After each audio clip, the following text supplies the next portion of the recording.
All right, I will call this meeting to order. Rural Planning Board. First item would be to review the minutes from the May meeting. So if any board members have any comments, additions, deletions?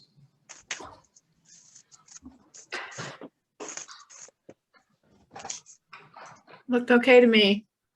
There's more than one copy right here I haven't signed. Okay. On your way out.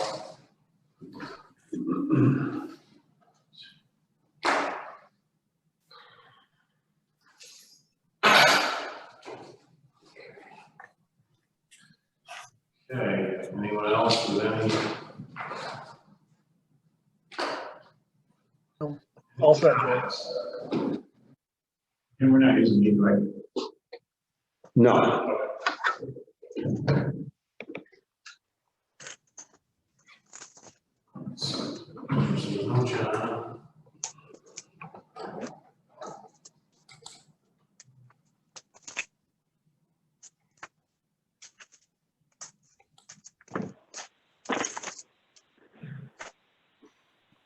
Jim, this is Travis. Can you hear me? Yep, we can hear you, Travis. I'm just, All right, thanks. Yeah, sorry, I couldn't tell.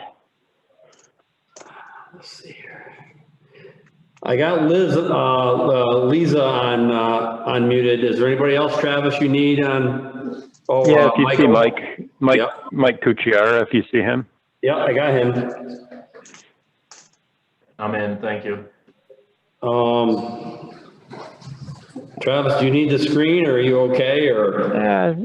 I don't have to have it, but if it's easy enough to do, it might be helpful. But a lot of the slides you've seen already, so it's up to you. Jim, are the meetings open for in person now, or are we still Zoom only? This is the last one that's virtual. Next week or next month, it'll be in person for sure. Yay. Okay. Good. I don't think there's even going to be an option for virtual. Before we get going, so there was no, I heard no comments, additions, or deletions for the minutes? Nope. So that being the case, we need a motion for the minutes. Motion that the minutes be accepted with no amendments or exception. And this is Ann. I second that. Okay, just let me take some quick notes. Okay, I doubt that that's too controversial, as Mr. Jensen would say. So all those in favor, aye. Aye. Aye. All those opposed, nay. Unheard. And any abstentions? I abstain due to absenteeism. All right. Oh, could you call the roll, just so we know? Yes, I can do that. Just one moment, please. You want me to call it for each of the, for the purpose of the minutes? So, Yeah, for the minutes and then to establish the quorum in the record and all that kind of thing. so Mr. Arnold, Yes. Mr. Bergman, Yes. Ms. Purdue, Yes. Ms. Smith Matthias. Abstain, I wasn't at the meeting. Okay. Mr. Schaefer? Abstain. And Mr. Siebel? Yes. And I will vote yes as well. Okay, so that is 5 votes in the affirmative and 2 abstentions.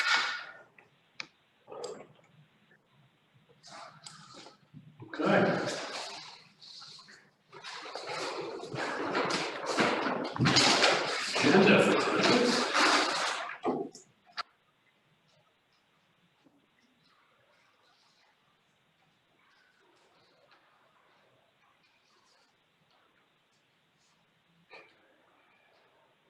Read this notice about COVID. I suppose. Technically speaking, yes. Sure. South Rural Planning Board, June 21st, 2021. Please take notice that effective immediately and based upon notices and health advisories issued by federal, state, and local officials related to the COVID-19 virus, the Planning Board will conduct a public hearing by video conferencing as permitted by the New York State Open Meetings Law and Executive Order 202.1. Due to public health and safety concerns, the public will not be permitted to attend at the remote locations where board members, department heads, or staff will be situated or in any other location. The public will be able to fully observe the video conference meeting and will be able to comment during the public hearing. Please take further notice that the materials for the public hearing are available on the town's website at www.townofmonroe.org.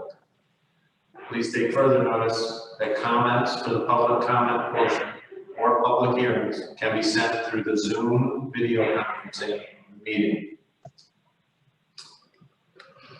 Okay. That being said, first tonight on our agenda is Baker Falls Solar, 1015 Electric Drive, site plan review.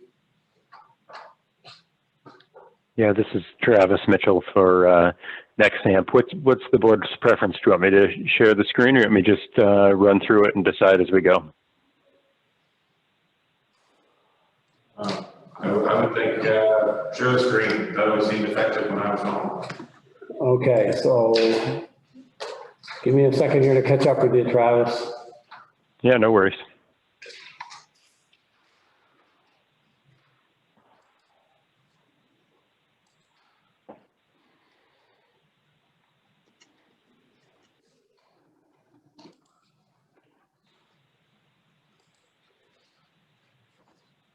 So you're now a co-host.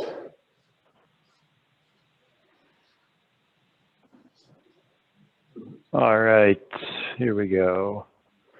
All right, can you see that? Yep. Okay. All right, thank you again, Travis Mitchell with Environmental Design Partnership representing Nexamp. On the line is Mike Cucciara and Liza Sheps, also with Nexamp.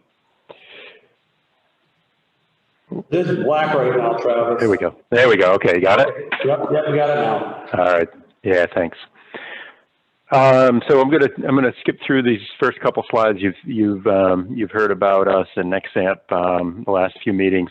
If we get to a public hearing, we'll go through these for public's benefit. Of course, if the board members have any questions, we can revisit any of this. But you've seen community solar. We've talked about our project. It's a 2.5 megawatt AC solar project in the industrial park. What's a little bit different about this one than you've seen before, these are single axis tracker, so they're orientated north-south, and the panels rotate during the day to follow the sun. This is Google Earth image. I've outlined the Moreau Industrial Park in red there, and our site is at the tip of the arrow on the western boundary of the site. It's about 32 acres in the industrial park. And of course, on your zoning map, it's in the M1 manufacturing zone.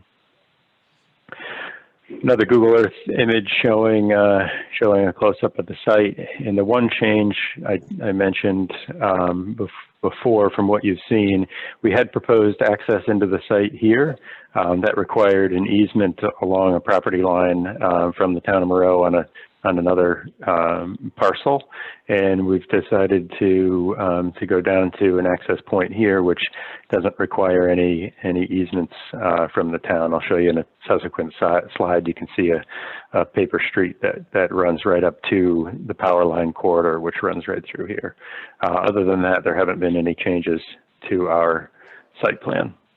Again, the drawings that you have tonight that we submitted last month show that revised access location. And this is the overall, again, just for some perspective so you could see what I'm talking about. I showed the original access location, which is shown to the right on the screen there. And then the current one, I don't know if you can see on the screen, it's a little bit light, but you can make out the paper street that comes off of Farnham Road up to the power lines. Everything else remains the same, 7-foot-high perimeter fence surrounding the solar farm. It's about 13.5 acres of fenced area. There's a single electrical equipment pad where the centralized inverter and transformer equipment is located. The access into the site varies from 20 feet wide right at the entrance off Farnham Road, tapers to 15, and then tapers to 12 feet wide once you get into the site. We were here originally in April, back again in May. I know that the planning board had some questions about technical review of the decommissioning plan, and I think this is one of the first, if not the first, solar project that the planning board has seen. We did receive just last week a request for an additional escrow amount to have some additional technical review done, I think primarily on the decommissioning plan, but Nexamp has started the process to get that check cut, so we don't have no issue with that. We did receive back on June 11th a stormwater sign off from LaBerge. They've reviewed the stormwater on this already, and that did include the revised access road. So we should be set with stormwater, and we should be moving forward with the rest of the technical review of the decommissioning plan and other application material that you had asked for. So on site plans, I believe public hearings at the discretion of the board. I assume with a project like this that you'll want to have one. If that is the case, we'd ask to consider having that scheduled. Of course, if you don't want to have one, we won't object. Any questions that we can answer? According to my notes, the major outstanding issue was retention of a technical review entity. And we did get a letter from LaBerge.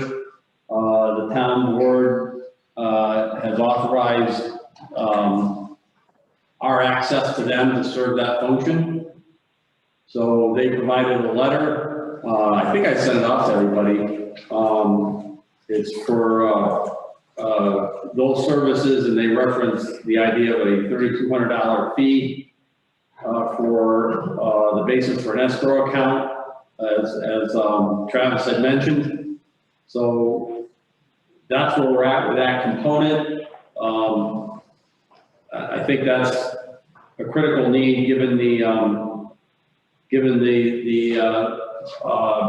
decommissioning plan that's been received, and the technical aspects related to that. I think it would be good to have some guidance relating to that, review of that plan on behalf of the town and the board. And then there's also the open question of a public hearing, whether or not you'd like to schedule one. We can certainly do that. So those are the two primary things that are open on this, according to my notes. Yes, and this is Travis again. I did forward the escrow amount to Mike Cucciara and his team, and they have initiated the process to get a check cut to the town. I believe Mike just unmuted himself. He can speak to that, but it should be this week. Correct, Travis. I was going to say it will be there before Friday. So, yeah, on its way.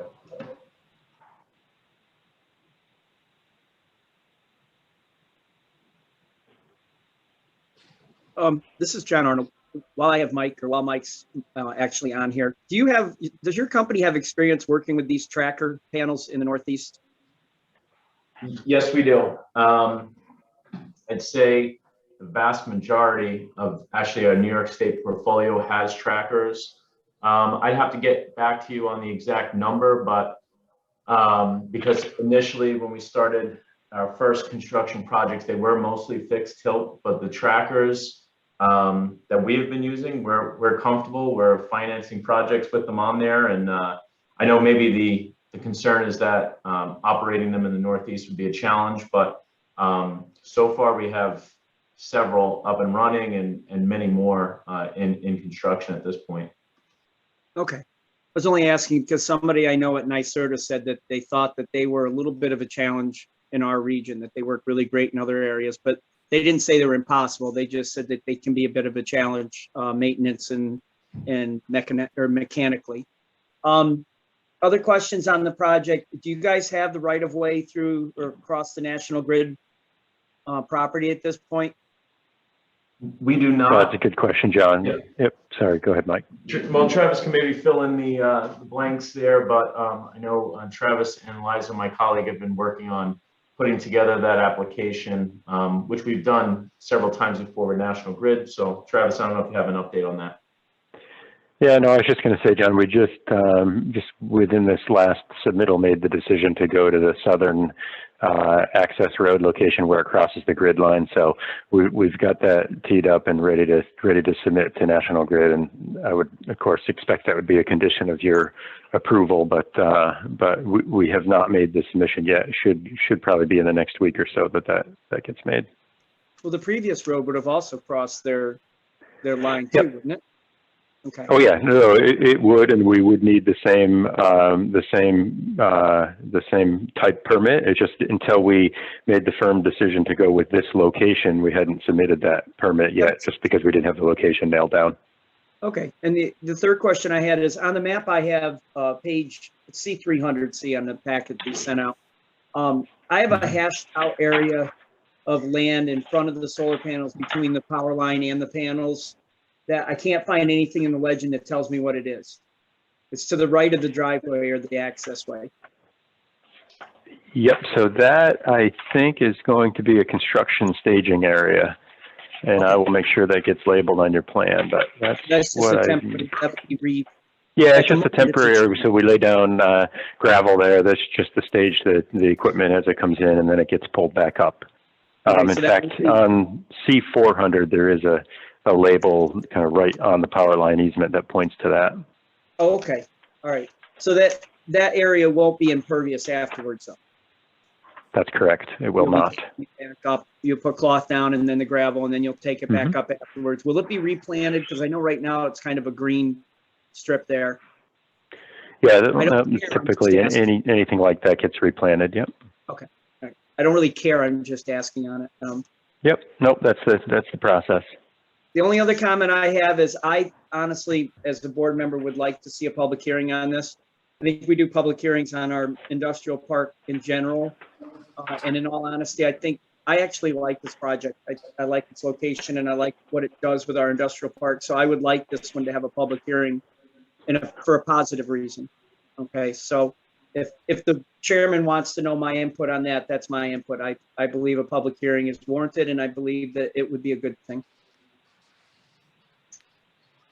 This is Ann. I agree with John. I do think a public hearing is warranted for this. And as John, I also support solar power generally. The other thing is that I think prior to there being a public hearing, we should hear back from the consultant on his review of the plans and such.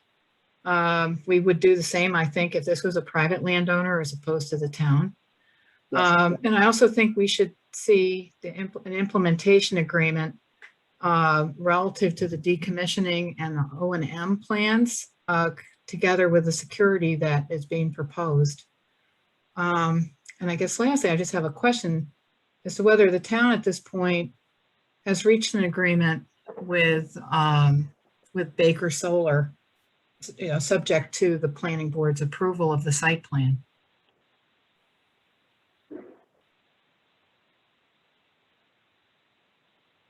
Anybody know? In what manner, Ann? I mean, have they agreed to terms of a lease or a sale of the property? See, I don't think the town owns this property, do they, Travis? No, Mike, maybe you can speak to this, but this is owned by the Moreau Industrial Park. Correct. Correct. Which Yeah. isn't the LLC owned by the town? No, Oh, it is not. Who owns the LLC? that is Moreau Industrial Park LLC. It's separate from the town. There are town parcels within the park, but these are privately held. Oh, okay. Perhaps the confusion was maybe early on with the original, or original access point we were proposing. We did need town approval, but we since have switched. To answer a little bit more of your question, I don't think town has approved anything on DCOM or O&M. We have sent it their way, but we have not had subsequent discussions. Oh, okay. We didn't initiate anything with the technical review until the board met tonight and signed off on it. I didn't want to Okay. start that process until the board was up to speed. Okay, I apologize for my confusion. I did think that the LLC for the industrial park was owned by the town, but these are, as you're saying, these are separate lots. They're not town owned. And that's fine. But I'd still stick with the view that we should have some understanding that the underlying landowner is agreeable to the project. And I think, Mike, you can probably provide some type of agreement with the Moreau Industrial Park, correct? Sure. I mean, I'd prefer it not to be, put on the website, but if the town needed proof or evidence of a lease in place, I could certainly provide that, if that's possible. Is that what you're? Yeah, I think that under our draft solar power law, which Grant is not enforced yet, it at least required that there be some evidence that the owner of the site was agreeable to the project. Okay. Would a letter suffice in that case from the principals? I would Yes. think so. Yes, Yes. a letter would suffice. Okay. Matter of fact, And I'd rather not have a copy of the agreement in the file. Yep. Yeah, and I'm fine with that. And relative to, or really the board in general, relative to scheduling the public hearing and review of the documents, if we might ask that the board consider scheduling that for next month in anticipation that a review will be forthcoming here over the next couple of weeks. And if it doesn't, we can always hold the public hearing and hold it over until August, if you'd consider that. Travis, do you expect that in 2 weeks? It's not, so the stormwater review is already done. It feels like, and maybe Jim can speak to it, but it feels like it's a pretty light lift for this review. And we haven't changed the plan here much in the last couple months. I think, go ahead. My intention, if this is a go with using LaBerge in that capacity, is to send, I think they have the site plan already by virtue of their stormwater review, and then to send the decommissioning plan and the O&M plan on to them for review and comment in that technical capacity. And what was your sense, Jim? Is it something they can turn around in 2 weeks to be on the right timing for a public hearing? I would be surprised if we didn't have their comments by the next planning board meeting. If I send it off tomorrow, they have almost a full month. So I can't imagine they wouldn't have their comments back in time. But I can get a schedule from them and confirm. I mean, I guess the thing is, my concern is I don't like calling for a public hearing and then not being able to hold it. That makes me uncomfortable. To the same degree, I don't want to delay a public hearing on this. So I just wanted to know if there was a really good, solid feeling that 2 weeks was reasonable. And this is Ann. I frankly would prefer to see the results of their review and have an opportunity to raise questions and get some answers to that before a public hearing. I know we've got a draft decommissioning plan and a draft O&M plan, but ultimately, I think we need to see a written agreement that's enforceable to ensure that those obligations are performed, along with some type of security, which we can rely on to see that those obligations are performed.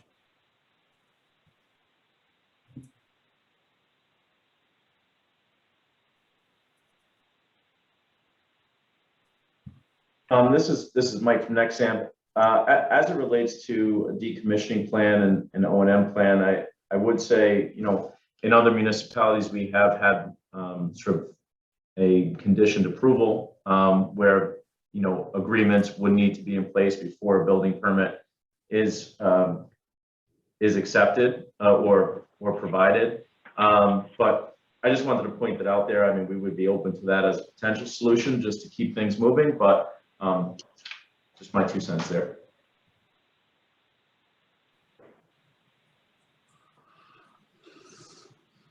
Board have a sense?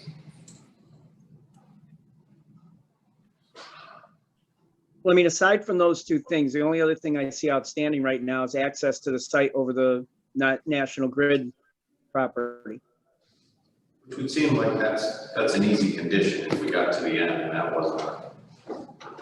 That was the last time, right? I mean, it would seem like an easy condition, except for I don't know in my years of being on this town planning board if I've ever seen National Grid come through in the end with a contract right of way across their power line right away on any project. I really don't. So I would assume that they would be okay with it. And if there's anybody that has a feeling for it, it would probably be you guys. I mean, I can think right offhand of at least 4 projects where we've asked for a right of way for that as far as I know, it's never been granted. Never seen it. So, I mean, I'm okay with scheduling a public hearing if you think that we can get our reviews back in 2 weeks. I'm not really thrilled with getting handed an engineering review like 2 days before a meeting or the night of the meeting. I don't think that gives us enough time to really do justice as far as reading it and referring to it. I'm definitely in this particular case, what we're asking for a review on, I don't think I'm okay with having a contingent approval based on. I'd like to see the review before we move forward on an approval. We can have a public hearing though, I would think, without that, but I would like to have the information ahead of time if we could. So that's why I asked, is it probable that we'll see that in 2 weeks? And John, what I'd say is that the decommissioning plans are fairly standardized these days in what we see from project to project. So, certainly need to have your consultant take a look and provide comments, but I'd be surprised if there were many substantive comments. And what I'd say is if the board's willing, schedule the public hearing. And if you don't receive the comments, 2 weeks out, so sufficient notice, we can open the public hearing, get it started, and then just hold it over until the next month to give everyone time to be comfortable with it. I just got a question for Michael, and maybe Travis, you'll know. On this decommissioning plan, isn't this something that's ultimately signed by the supervisor as the chief elected officer of the town, and the town board has to accept it? Yeah, so that is something I need to check. I believe that is true, that it is approved by the town board, but I do need to refer back to the local law here and confirm. Because Yeah. in most towns, Jim, you can see where I'm going with this, that, the planning board may think this is the greatest plan in the world, but the actual board that's got to accept it and sign it hasn't seen it yet. So. Yeah, in most instances, that's the case. The town board reviews the decommissioning plan and the form of surety. But as Mike said, I don't have that local law right in front of me either to know if Moreau is different. But most of the time, that is the case. It's provided to the planning board as part of the process, but then ultimately the town board reviews it. This is Ann. I don't think we have anything that requires town board approval. We do not have a solar law in effect as yet. Well, I don't think you need one. My point is, Ann, you can't have the town commit to something because the planning board authorized. Only the town board can do that. If I read the minutes from last month, Carla had said that we are, in that case, we are simply making a recommendation. So what does the town board approve? They approve the decommissioning plan. You guys can look at it and make a recommendation, but it's really not binding. The binding nature is the town board authorizes the supervisor to sign the plan. So my point is we have to have 2 boards review here, not just one. And so therefore it would be a good idea to coordinate this on a parallel track. So Well, then as our it's going- position is just to advise on this. We're not approving the decommissioning plan, we're just advising on it. I think that's correct on correct. that? Okay, all right. So that would be the case even if we were talking about a private landowner. Correct. Because if there's something like a form of security that has to be accepted by the town, only the town board can do that on behalf of the town. Okay, and then so how does the planning board register its comments? I think in the minutes and even by I would say by resolution.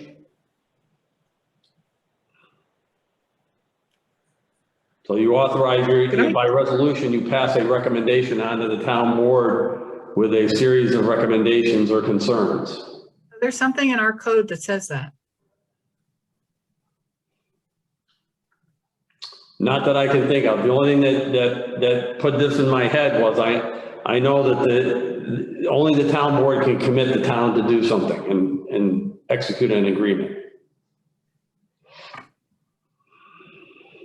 So if somebody could please help me with it, Mike might be able to, because they've done a lot of megawatts of solar. So I'm sure they've run into this decommissioning thing in the past. Is there some reason why solar installations are unique in requiring a decommissioning plan upon approval of development of them? I don't think they are. Yeah, I appreciate the question. I don't know if it's a setup because I wonder the same thing sometimes myself. Like most. Hang on a second. I missed, you said, I don't know, and then it was garbled. Can you repeat that, please? Sorry, can you hear me now?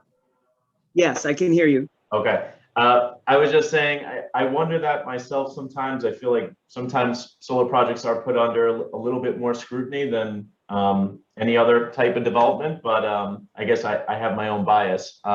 There is nothing inherent in the solar project that would necessarily necessitate a decommissioning bond, except for the fact that it's a new technology, and I guess maybe there are concerns from other types of installations, maybe cell phone towers, things like that, where there has been decommissioning required, or wind turbines, etc. But nothing in my view that would not necessarily necessitate it.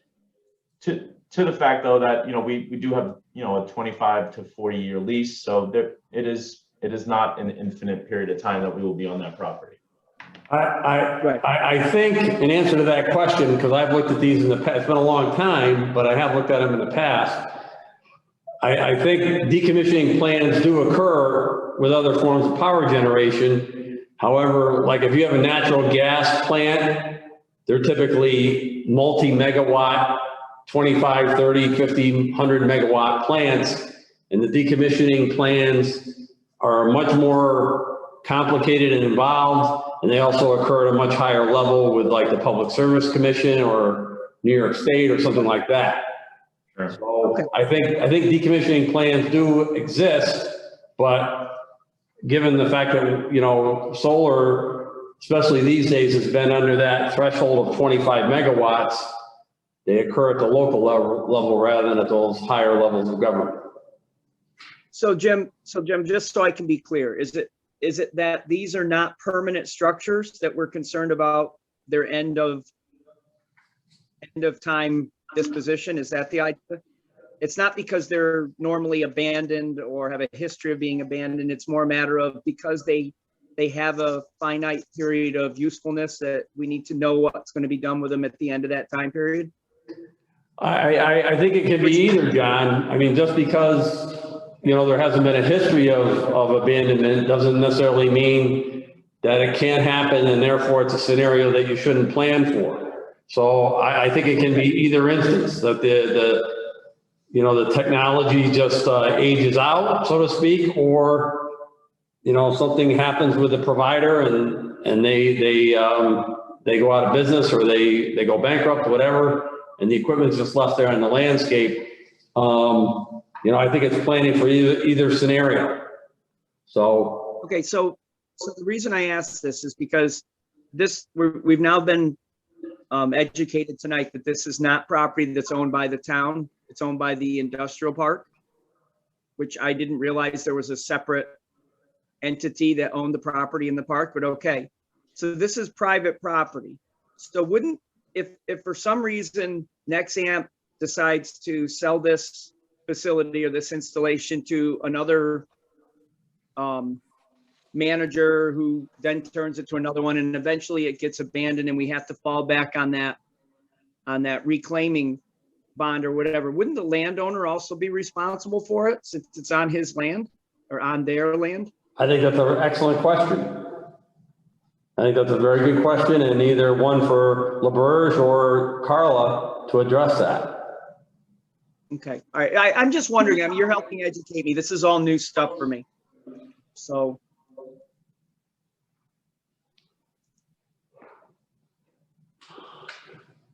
Because I think what's happening, and Mike probably knows, from Nexamp knows the state is about to take over the process for large solar generators, 25 megawatts and higher, correct? Yeah. Yes, it is. I mean, it was there in a different form, but the new 94C Office of Renewable Energy Siting is for those much larger projects, and does encompass everything from permitting through decommissioning, et cetera.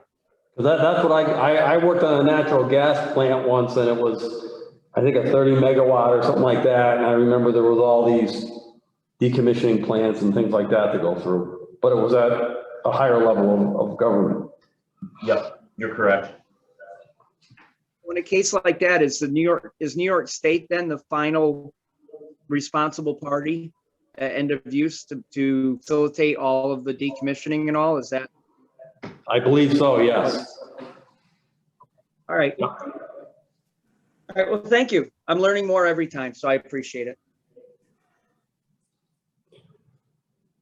So as to, if you'd like us to, as to the public hearing, we have a right of way we're waiting for, a review of the decommissioning plan, a review of the lease. Is that the other thing that we were looking for?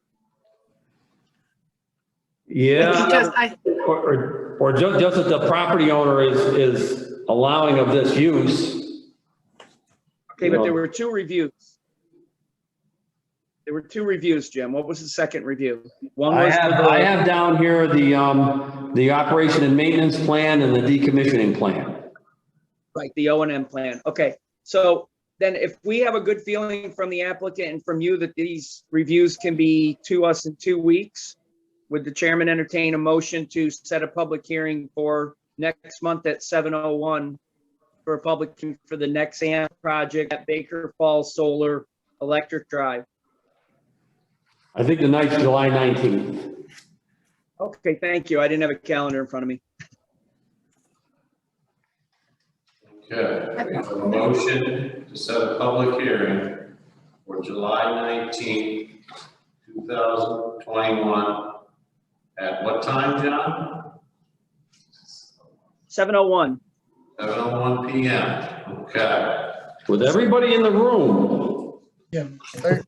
Are you making that contingent, John, upon receiving the submittals in 2 weeks? Well, I think Travis said we could go ahead with the public hearing, and if we didn't have those, we could always open the public hearing, do what we can, and then move on. But I like the idea. We have to get this, we have to get the wheels in motion, and, we have to be 10 days prior and all that. So once we start doing this here at the office, it's cast in stone, so to speak. Because the notices have to go out.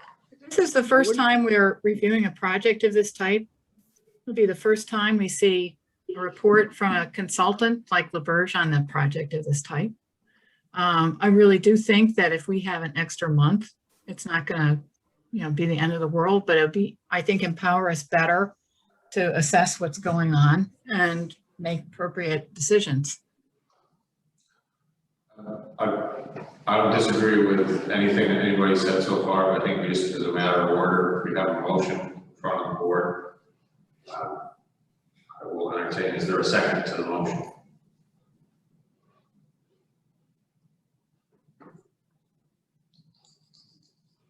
I'm hearing none. I'll wait just a second in case someone online is. I'm hearing no second to the motion. Okay. Then my motion falls. Okay.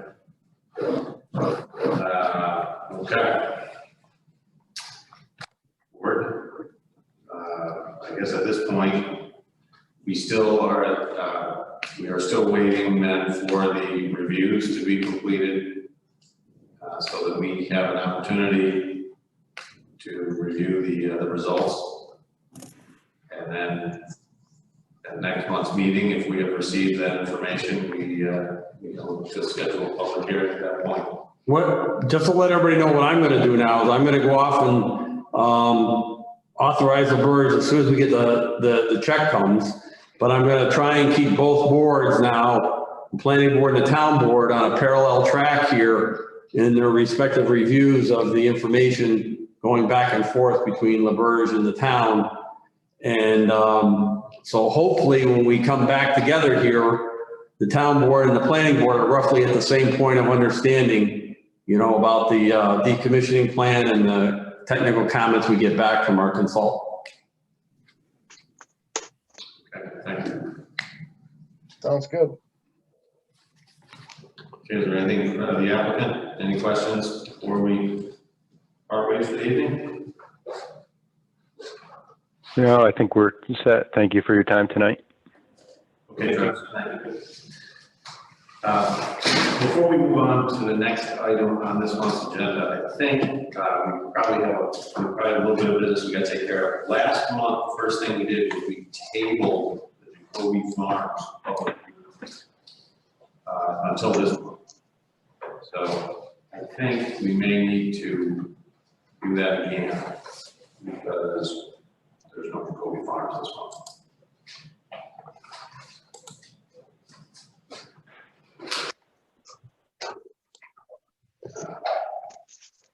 Jim, do you think that's? I'm sorry, I was concentrating. I thought you were speaking to the board. Now, last month, we tabled the Jacoby Farms public hearing. Right. Until this month. This month, and they're still not on the agenda, so I think we need another motion to move it out again another month.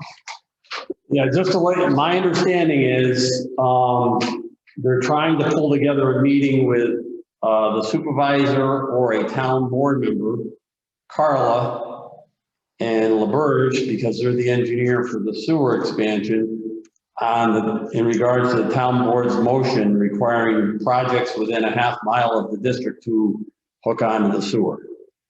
So I was waiting for that meeting, and even the applicant led me to believe that's what they were waiting for as well. Although I've been getting a lot of questions from Joe Danable, the applicant's representative from EDP, as to, when are we going to be on the agenda again?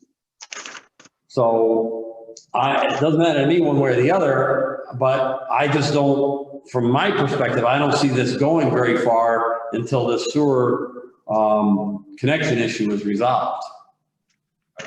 That seems reasonable to me. I don't know what I just know we tabled it until this month. So it's sitting there, here it is. So I think as a bookkeeping or, just keeping ourselves in order. Right. We need to, I don't know, does it just need to go out 1 month or do we table it until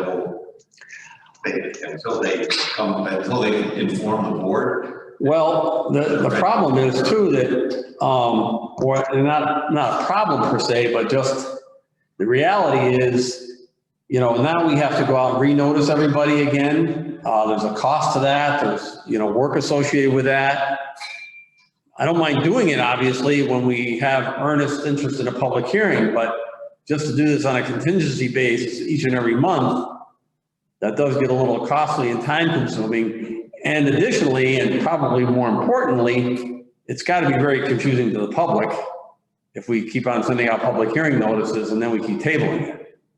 So.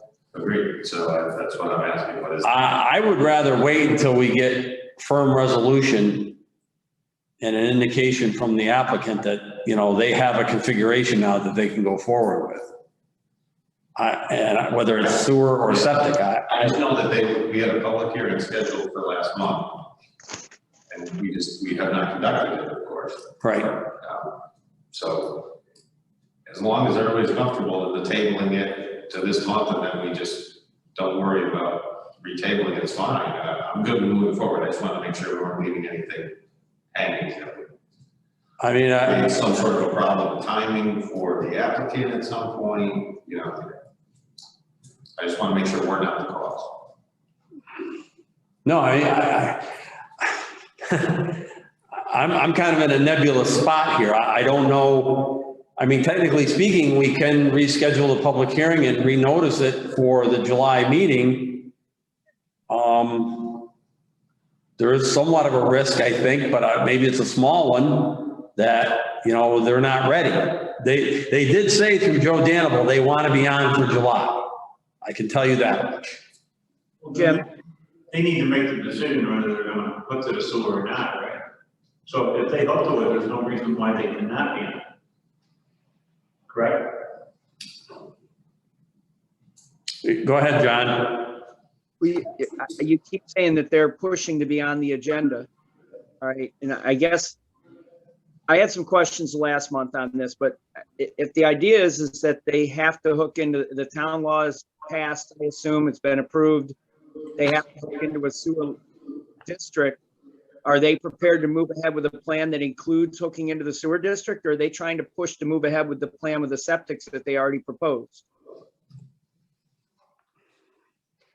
I think they're, by virtue of what Joe Danable has told me as their agent, they're moving forward with the septic proposal. But I don't know how that can be in consideration of the town board resolution that passed that said all projects within a half mile of the district have to hook on.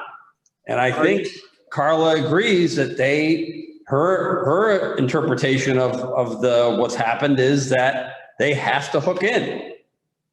Okay, so here's my take on this.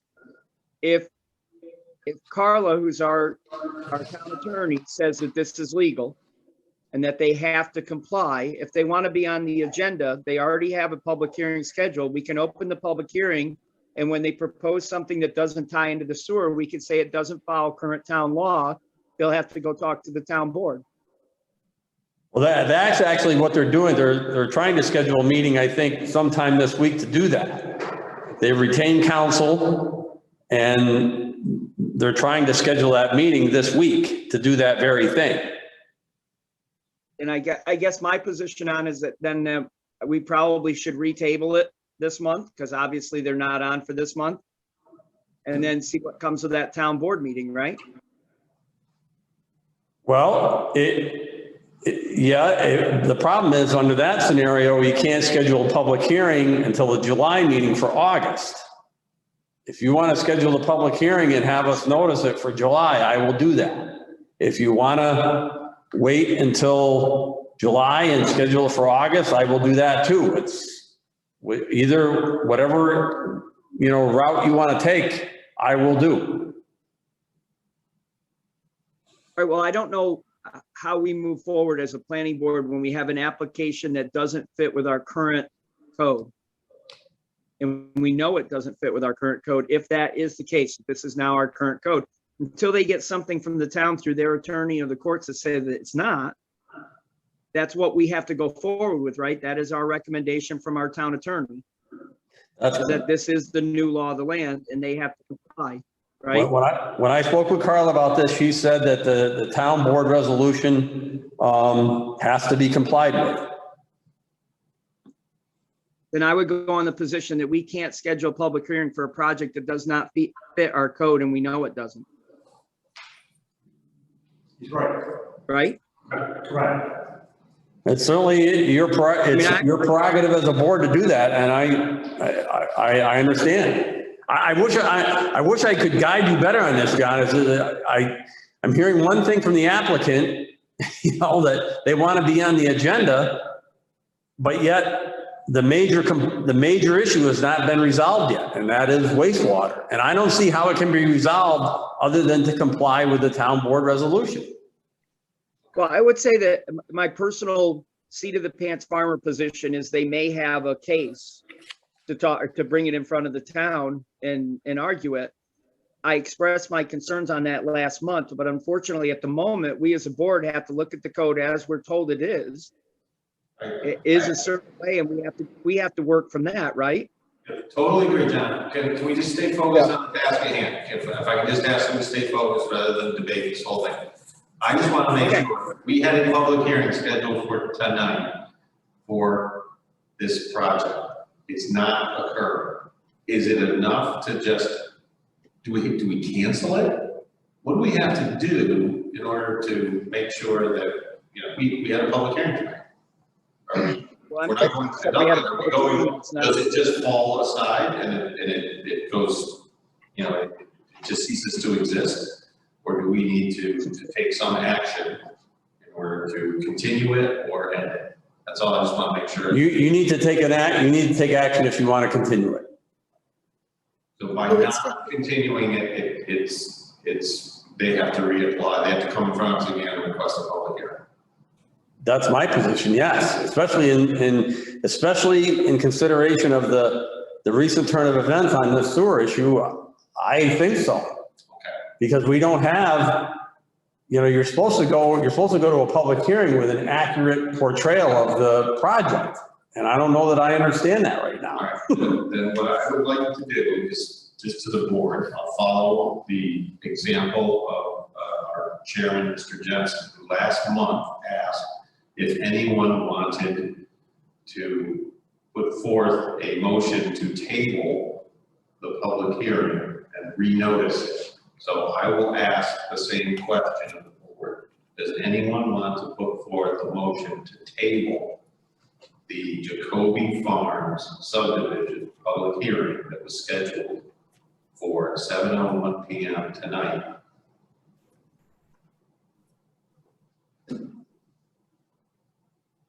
I'm going to say yes, Jerry.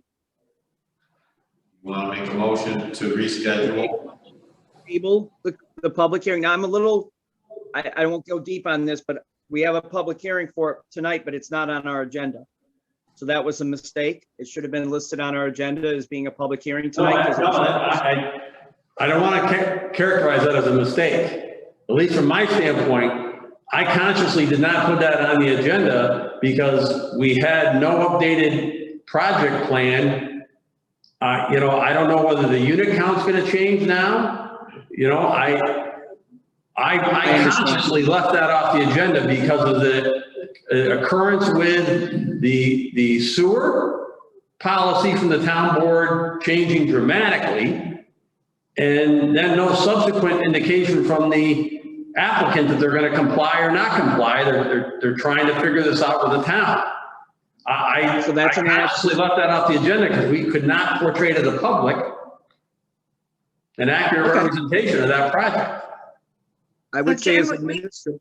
Oh, go ahead. I'm sorry. So Jim, we did not put out another notice for a public hearing tonight for Jacoby Farms. No, we did not. For most part, when the public heard that this project had been tabled with the applicant's consent, it was kind of like an indefinite, I think, deferral of action on the project. Exactly. Pardon? Exactly. So it wasn't an agreement to have a public hearing tonight. So I think that we probably don't need to take any further action other than decide among ourselves whether we want to schedule a public hearing for next month, undertake the time and expense to get that set up, fearing that perhaps an agreement is not going to be reached and the plans are not going to be revised to meet the current town requirements. That sounds like a good approach. So it sounds like we don't have to do anything other than to acknowledge that's the current status, that it was tabled without, with applicant consent last month, deferred without any action, and that we are still awaiting some indication from the applicant and the town that there's some reasonable basis for going forward. And I don't even think that takes a resolution. Well, the only concern I have is Jim's telling us that the applicant is asking for it. Well,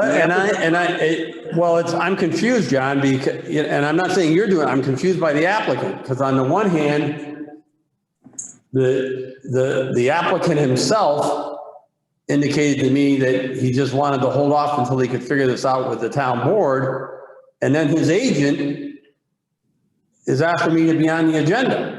And I'm getting mixed messages out of the applicant themselves. Then why don't I we- think I know what that is. But I'll defer to the board, whatever they want to do, though. I think I know what the applicant's attempting to do, and I understand it, but I think I'll defer to the board, whatever the board decides is reasonable.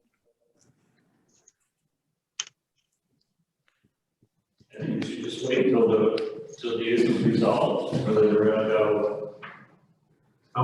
Again, I think that's a good, I think, actually it was it Meredith or Ann, I thought verbalized it very well. If it, as long as everybody's comfortable that that tabling until tonight, that continues along, that we're still good, I'm good with that. I just want to make sure we didn't leave anything open. That was the only intent of the comment. I didn't mean to imply that you did anything wrong. I'm just confused. I don't, we're waiting to get some bearing on this sewer issue. Well, then, at that point, then, I mean, unless someone has an objection to it, I think we move on. I agree. I'm fine with that. All right, I apologize for the diversion. All right, let's get on to the next thing on the agenda, keep this rolling. Otherwise, we're gonna replace it. Next on the agenda is the Denham subdivision on Reynolds Road, sketch plan review. Okay, Gary, I'm allowing you to talk. Gary, are you there? Gary? He was. I'm here. Okay. Can you hear me now? Yeah, the alarm clock went off. Can you unmute Mark Stewart if he's on? I did. Okay, fantastic. So I'm Gary Robinson, consulting engineer. I represent Deno Contracting. We were here, I think the last time we were here, we had a sketch plan that looked a little different than this one. We were proposing a cul-de-sac. I think the owner looked into what the size of the lots would be, what the cost of everything would be, how it would impact stormwater, and a myriad of different things, and decided that that probably wasn't going to work.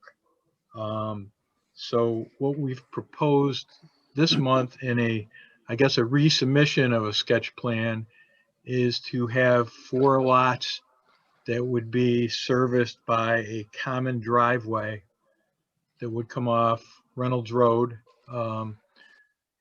near the hydrant that's actually existing on Reynolds Road. And it would run up into the subdivision, and all of the driveways that went to the individual lots would be off that common driveway. We have an agreement, draft agreement that we had done before for 5 lots. We have now one that's for this type of layout, which is a little different, and this is for the 4 lots. And we've since we were here, we also have been out in the field and completed perk tests and test pits. They were witnessed by the town and the county. And what we found, and we have a little chart on the plan, what we found that the groundwater varied elevation 327.5 to elevation 326.5. And we've also added, so you can understand that, we've also added 2-foot contours on the site that we're taking from the Saratoga County website. So what we've come up with is we've come up with the 4-lot layout. Another thing that we did that's a little different from before is we were not able to, on lot 2 and lot 3, we were going to give some of the property, do a boundary line agreement, and some of that property would move to an adjacent owner. And that wasn't able to be completed by the time we submitted it. So that we show that as a future agreement to be made. And we have limited the buildable area to where that boundary line, future boundary line would be. On the plan itself, on each lot, we've come up with an elevation of a minimum surface elevation that we need for septic systems. And we essentially have a little loop around where we've looked at the development being. Of course, it's just it's what we project could happen. Somebody could want a house in a different location and the garage and have no garage or whatever. But we showed something so that we could, it would be easy to see that things could happen on the site, that the lots are big enough to get things done. As far as the stormwater is concerned, that was one of the reasons. That was one of the reasons that Saratoga County was out with us. I did talk to Blue Niels. I don't know if everyone's familiar with him. He's kind of the stormwater guru in Saratoga County. And he does agree that this wouldn't need to be a full SWIP. It's actually, I think it's similar to what McKenna did in that it meets all the requirements for having a limited SWIP. And he said it should be a limited SWIP. So what we've done is the limited SWIP is now included as page 2 and page 3. We've done this a few times before. In fact, I think one of them was Moreau. And then we've added details for the stormwater systems, or I'm sorry, the septic systems, which is on sheet 4. I think that's pretty much an update of where we are. And if anybody had any questions, be happy to help out.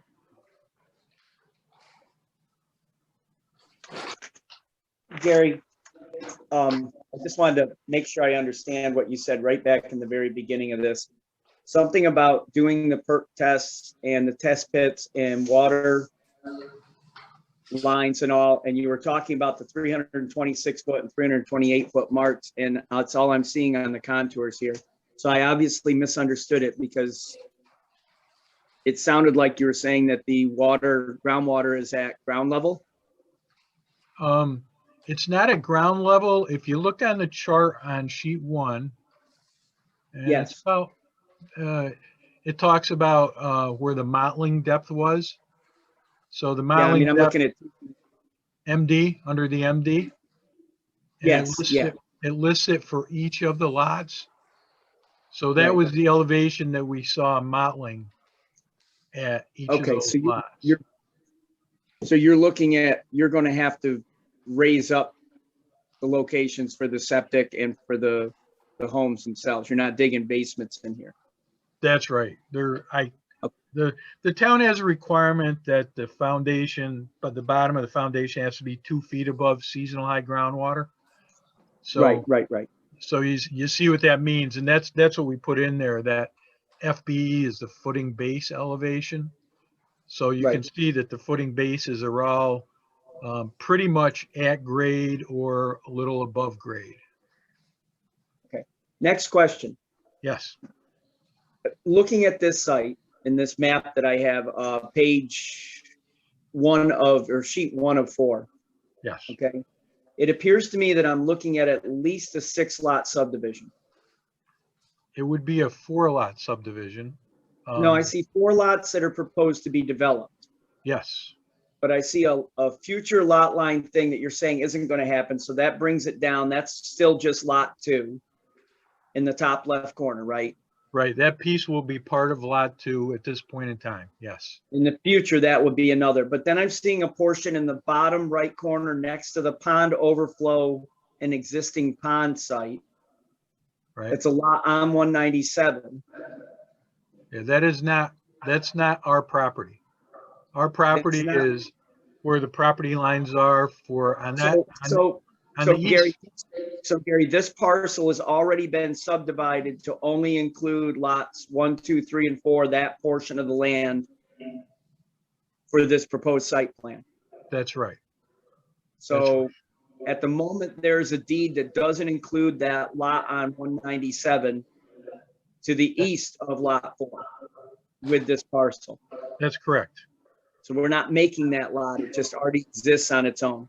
That lot exists, yes. Okay, okay. All right, my mistake, because I didn't see I don't have a sheet here that tells me property owners. So Okay, I'm kind of guessing. I know the lots up above off Great Fox Drive were subdivided about 10 years ago. yes, All right.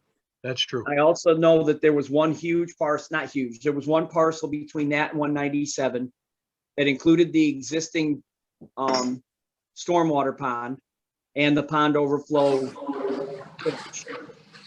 And it included other property there. So that's why I'm just trying to clear this up. So we are only looking at what's shown on the map as lots 1, 2, 3, 4, in that other little corner that's to be future developed as part of lot 2.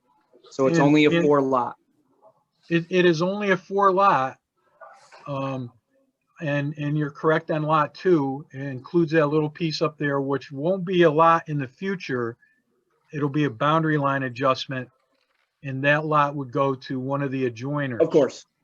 Okay, and it's same on lot 3. Okay. On lot 3, if you go over toward the pond and you come west or left from the existing pond, there's a dash line. It's the same thing. That we actually own over to the east of the pond. And in the future, that lot would be, there would be a boundary line agreement, and that lot would be attached to an adjacent lot. But those agreements haven't been done yet. They haven't been completed yet. So if they're not, All right. So just to be clear, Gary, the existing pond is part of the stormwater management for Gray Fox Drive. I don't know if there's actually a line that goes down there, but it is part of drainage for, yes, things that are upstream of that pond. I don't believe there's a culvert. Well, I know that when we did the pond. subdivision off Great Fox Drive. No, but when we did the drainage or when we did the stormwater for the subdivision off Great Fox Drive, I know that it was told to us that that pond in the back that was owned by the developer at the time was part of the stormwater for managing the stormwater from that subdivision. And I think. And now that it's being proposed to be tied to a building lot. Okay, so now it's being proposed to be tied into building lot number 3 is going to own the stormwater pond for Gray Fox Drive. At this point, that would be correct.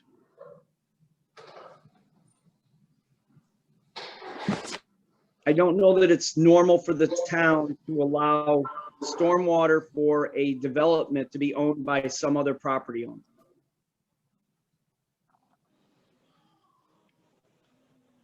And Do we have any other projects that we allow that? Well, right now, I think, I don't know of any, but I mean, right now it is, right? I mean, that wasn't required to be a parcel that it didn't have an easement, or it wasn't a separate parcel when Gray Fox Drive was done. No. So I mean, it's on this parcel, which is 5+ acres. And so I mean, it's going to be the same as it was previously.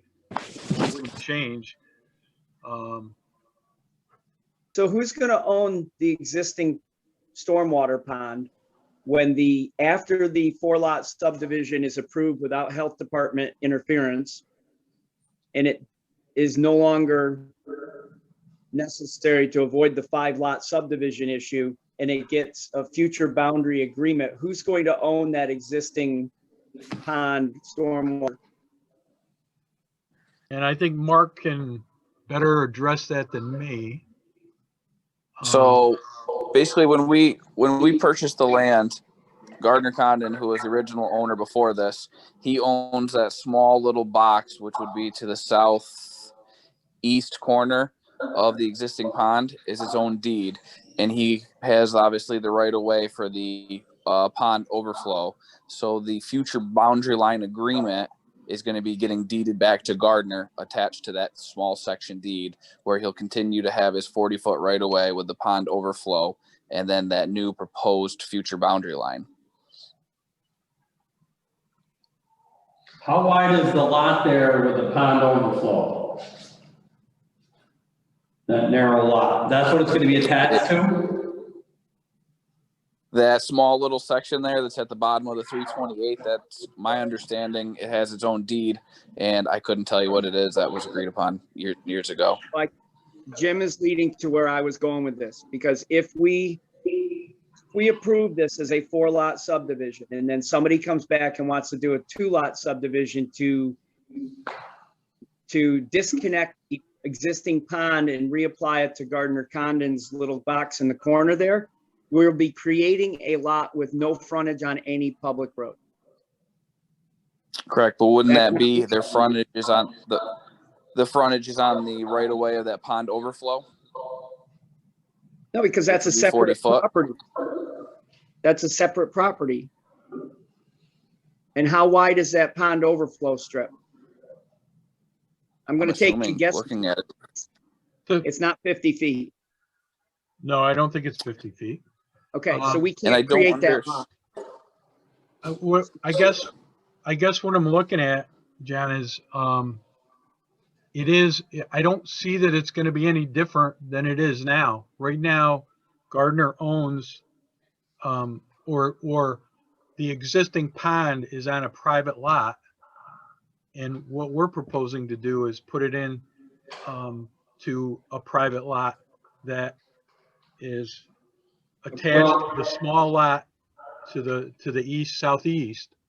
Yeah, the big difference is, Gary, right now, you have a 5-acre lot that is compliant. It has proper frontage on 149, albeit a flag-shaped lot, it has proper frontage. Yes. What's gonna happen is when that gets sliced off and that little trapezoidal non-conforming lot absorbs all that property, it's creating a larger non-conformity. Yes, I agree with you there. And you can't do that. And it's also a 5-lot subdivision. We're just finding a sneaky way to do the 4 lots with the remaining lands thing. So it was not a sneaky way of doing 5 lots. It was basically going to be leaving the existing pond, which is the stormwater from when it used to be Gray Fox Road, when he subdivided those 4 lines, and it connects over. I want to say on the other side of the road, there's some hard lines going to a ditch. So I don't believe that there's any intent to ever own or build homes on that section, because it's going to be continued to be part of the stormwater plan. I believe it was just the way that we were going to put it back on the original developer who's going to own that, and not going to be putting lot 3 owning an existing stormwater pond to a development from before. It's not a sneaky way to try to build. It was actually a way of trying to protect lot 3. But the problem is that if it was sold to Deno, okay, then the stormwater for Gray Fox Drive was sold to another property owner, with the contingency of that after the 4-lot subdivision, eventually there'd be another 2-lot subdivision of lot 3 to give the developer back the stormwater for Gray Fox Drive. It's not a subdivision. It would be a boundary line agreement. I understand that, Gary, but it's increasing a non-conformity through a boundary agreement, and you can't do that. The simplest thing to do would be just leave lot 3 alone and don't do the boundary adjustment. Okay. Because then it's a conforming lot, albeit that the lot 3 owner has got the stormwater essentially for Gray Fox on his or her property. Okay, yeah. So I'm thinking the way we have it shown, if the boundary line agreement is not approved, then that is what will happen. It Yeah, will well, be if you part of submit lot that, three. I'll deny it. I will deny that boundary. It's not compliant. Right. So that would be what it remains. Let me ask this. Is there something you would rather see? I mean, does the town want to take ownership of that? You can offer it. Gary, Yes. I guess what I would like to see, first of all, is this, I would like some kind of an explanation of whether this that's listed as an existing pond, is it a natural pond or is it a drainage pond for the subdivision? Does the stormwater from Gray Fox leave Gray Fox's property and go on to another parcel? No, I think that pond goes deeper than the water elevation, than the groundwater elevation. So that pond, I mean, I've seen water there every time I've been out there, and we did work out there before when we worked for the town. So, I mean, that's always had water in it as long as I've been involved.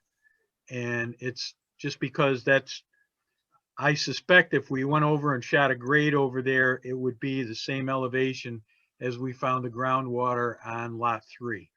Is that existing pond above the grade of Gray Fox Drive? Above the grade? No. When there is a stormwater event, does the stormwater from Gray Fox find its way to that pond and then out the pond overflow to the culvert under 197? I can't say for sure. I believe that some of it does, but I don't know if there's something on Gray Fox that may direct it some other way. Most of the groundwater or most of the water from a storm, from the road. So I guess I'm just really uncomfortable. We don't allow in the town for stormwater to be handled on a parcel separate from the subdivision. It's just not. I'm asking for a suggestion. I haven't seen something like this. Usually when like those lots were done on Gray Fox Drive, somebody would have said, let's get that taken care of. But I suppose that was a different parcel though at the time. No, actually, when that was done with Gray Fox Drive, the developer of Gray Fox Drive still owned the parcel with the stormwater pond and the ditch that went to the culvert at 197. Right. Okay. And the person that owned the development at that time is on the record in our public record, Yep. saying that the stormwater is handled through that pond that he owned and would continue to own. Okay, that went out Okay. to the road. Okay. All right, so it was part and parcel of that development. Now, I don't know that we ever asked him to tie it into the development, but at the time that those 3 lots were subdivided, or 4 lots on Gray Fox Drive, the land that's now proposed to be developed by Deno was listed as remaining lands. It's still part of the housing development. But at this point, we're separating it from Gray Fox housing development. Correct? Yes, I guess. I mean, I don't know how they wouldn't have been able to attach it to Gray Fox Drive. I mean, he essentially sold a lot, right? If it was part of the subdivision before, he sold a lot. And I guess what we're trying to do is what was in his agreement then. If he was saying he was going to own it, then that's what we would do if we made the boundary line agreement. He would own it. So if Mr. Condon still owns lot 3, then that's compliant with the previous notes. But if he sells lot 3, then you're asking us to, and it's a boundary line adjustment, you're asking us to allow a non-conforming lot. I understand. So that would have to go to the zoning board. Right, and he does not own lot 3. Deno owns this property. They don't have a contract on it, they own it. No, he owns that little tiny parcel in the southeast corner that he's then going to take back ownership of the existing pond with a lot line adjustment. In order to do that, it would form a non-complying lot. Right, right. So I guess if understand we that. made this, so I guess if we made this simple and easy, if we just completely ignored the future boundary line agreement, see note 5 under site and on lot 3, and moved forward and handled that elsewhere as if that line wasn't there, because right now Dental Contracting owns that property that has nothing to do with Gray Fox Drive, nor am I trying to go back into the what happened is the waterment. We are looking to move forward in the 5 acres that we owned and bought that does not have any, showing what we had to do for Gray Fox Drive. We're looking to go forward with our 5 acres that we own. And obviously here we are trying to do the right thing to put it back there, but doing that is creating issues. So let's ignore that line that says boundary line agreement. So then at that point, I would have to ask Mr. Martin to look back into the site plan approvals for Gray Fox Drive and the most recent subdivided lots there to see if this existing pond is actually part of the stormwater for Gray Fox. Yeah, I have to look and see. Do you know what years that was, John? Well, it was like 10 years ago. It's 2015. Okay. Hey, wow. Time flies. It wasn't 10 years. Seemed like 10 years ago. Mark, was there maybe an easement retained by the owner before they conveyed this property to you for stormwater management in that pond? Nothing that would have gotten, let me say, during the title review or the title search that showed that. Okay. So that would be obviously where we would be having to go back to, is going back to our title company. Yeah. Well, the other place to check, Mark, is you want to look at your deeds and see if there's any easements or if there's any deed restrictions or anything like that, references to that pond in your deed. Any covenants. Okay. I mean, I guess I would say if somebody was looking for me to give a practical solution to it, I'd like to see if this is actually stormwater pond. I would like to see it somehow attached to Gray Fox Drive. Not to a building lot for lot 3. Those people don't have any reason to be managing the stormwater for another subdivision next door. Okay. Yeah. I appreciate Mr. Condon's effort to continue ownership of it, but at this point, once this property is developed, the only parcel he's going to continue to own as an entity is that stormwater pond and the ditch that goes out to the culvert under 197. Mark, I'm not an attorney, but you're. So I guess it would be to the point, John, right now is Gardner doesn't own any of it, with the exception of a small little lot that is landlocked. So is that it's already happened, and no matter what we do, we cannot attach it back to the Gray Fox Drive because all the lots that attach to this area and the old development are already sold. Well, what could occur is you could have a boundary adjustment. There's no way. You could have a boundary adjustment to one of the lots on Gray Fox Drive or one of the lots to the south on 197, but not that landlocked trapezoidal parcel. That's not going to work. How could we do that? We don't own those properties, nor does Gardner.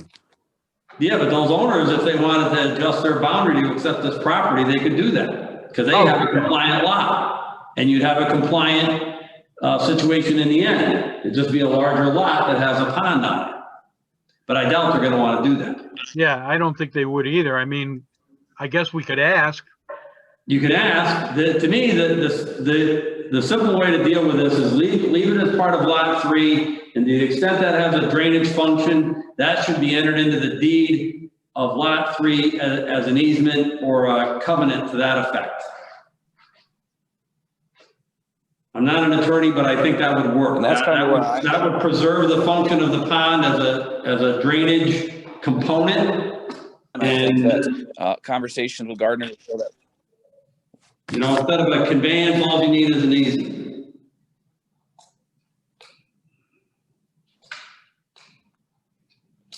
So that's only one thing. So if we, And the easement would go to who? The town? No, go to Gardner Gardner. or his heirs or whoever. But Gardner doesn't own that now. No, The but company owns all this. well, what I'm saying is it might be a mechanism to preserve the function of that pond as a drainage way. Because I can tell you, that does flow, because it got backed up, there was blockages down this system on the other side of 197, and it started to back up all through this. They cleared DOT cleared the debris, and it started to flow again.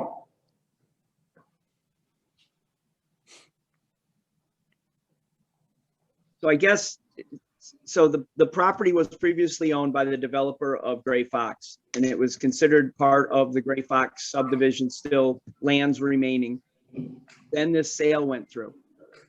Okay, and at this point, we now have, if this sale went through, we now have created a situation where the stormwater for Gray Fox is now leaving the Gray Fox subdivision and going to another private parcel. Okay, and eventually the goal was to transfer it back to Gardner, except in order to do that, we have to create a non-conforming lot. And Gardner will have, from what I can tell, no actual deeded access to that stormwater system. So I guess, Jim, you have to look into 2015 or the other Gray Fox development paperwork to see if this was an official part of the stormwater management system. Yep, but yeah, that would reflect in if there was a stormwater plan done. Exactly, and maybe there was, I mean, the original development in there, Gregory Manor probably didn't have one. That was back in the 80s. Okay, but the Gray Fox Drive one, I think that was handled in the site plan, is the fact that that was the official stormwater. He was clearing the ditch out because it had gotten plugged in because one of the property owners adjacent to it had filled the ditch with brush or whatever. It got cleared out and it solved some issues. And it was okay because it was still owned by Gardner, but now it's been sold to a separate entity that's not connected to the development. It's no longer part of Gray Fox. So we now have a stormwater system for a development that's been sold to another entity. But that was my point, John. This is only one link in that overall system. You go across 197, there are many private owners that contribute to the operation of that drainage way, not just this one individual private parcel. Of course. So to the Deno, or to the agents of Deno, if Deno wasn't on here, your subdivision is not the problem. Okay, I don't want you to get the wrong idea. I actually like your plan here, and I think it's a nice use of that property. Unfortunately, that stormwater thing is a bit of an issue. And if we allow this to go forward the way it is right now, it becomes a bigger issue. So I guess my question is if we eliminate that future boundary line agreement, like Jim says, and we leave it to lot 3, which obviously when this is, approved and put, we are still going to own that, and it's going to have to be listed out in the deeds that is there. We're not looking to disturb the existing pond. We're not looking to change the pond. All of our storm waters for lot 1, 2, 3, and 4, to my understanding, look at it, with the exception of maybe lot 3, have nothing to do with it. I guess I would be looking to say, with the exception of those words in there, ignore that line and that, and we're still looking to move forward. We're still going to own the lot that's attached to it, and nothing's changing. Okay, so let's go forward from there. At that point, you've eliminated the non-conforming lot. Okay. Correct. If you go in access agreement that allows Gardner Condon to access that stormwater system for maintenance, you've now limited the difficulty of maintaining the stormwater. That still leaves us with we're now handling the stormwater for a subdivision on another property. Which we're already doing because we already own it. But I'm not sure that that was something that should have been sold. I'm not sure that the stormwater from Gregory Manor and Gray Fox Drive can be sold to another entity. Is, I'm not trying to be a jerk here. I'm just trying to make sure we're complying with the code. is Gray Fox Drive a town road? Was that Yes. dedicated to the town? Yes, that was a town road. Okay, so Gardner, he would, I don't understand where he would actually fit into it, because it's runoff coming from the town right of way.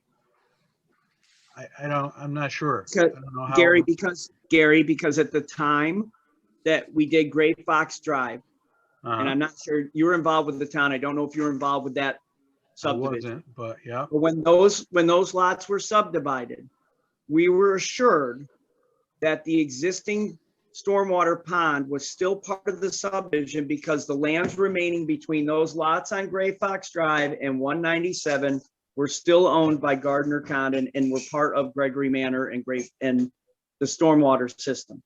I understand. But now it's been sold, so it's no longer owned by or a That's part of. So this is where it's become a dilemma. The sale of it became a dilemma right there. Right. Once again, to Mr. Deno, I want to say, I like the subdivision as you've proposed it, except now I don't know what to do with the stormwater from Gregory Manor. Now, I normally, still think, and maybe, Mark, you should approach an attorney. I still think this can be handled with an easement and a covenant that restricts development over that pond to the benefit of the people in Gray Fox. the benefit of the town, right? You know, that's for an attorney to look at, but I think you can keep the drainage system working by virtue of an easement and a covenant, I think. Hey, Jim, what if lot 3 is conveyed to Gardner? I mean, we can't get hung up on an individual, John, because obviously Gardner's not always going to be here.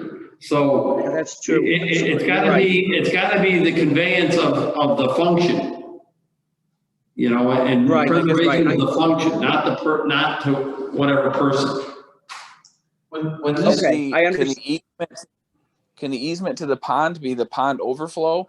Because I do want to say, I believe the pond overflow right away is 40 feet. So therefore it would not be creating a landlocked thing, because I believe that right away, and if you guys drive down the road now, there's that wooded section. I believe that's why that's there. And I believe it's 40 foot wide I don't for believe it this is. right away to the pond. I don't For the right-of-way think it's, Yeah, I really I don't think that's 40, that's not 40 feet wide, because this is a 40 scale. It has to be 1 inch wide for it to be 12 feet. Yeah.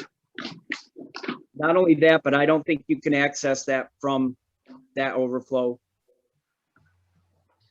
I just don't, it's too wet. I'm telling you, I think that the solution here is to keep it with lot 3 and try and deal with that with an easement and a covenant. Okay. Which I know I'm that for, so when this passed- I guess now knowing that we need to, go ahead.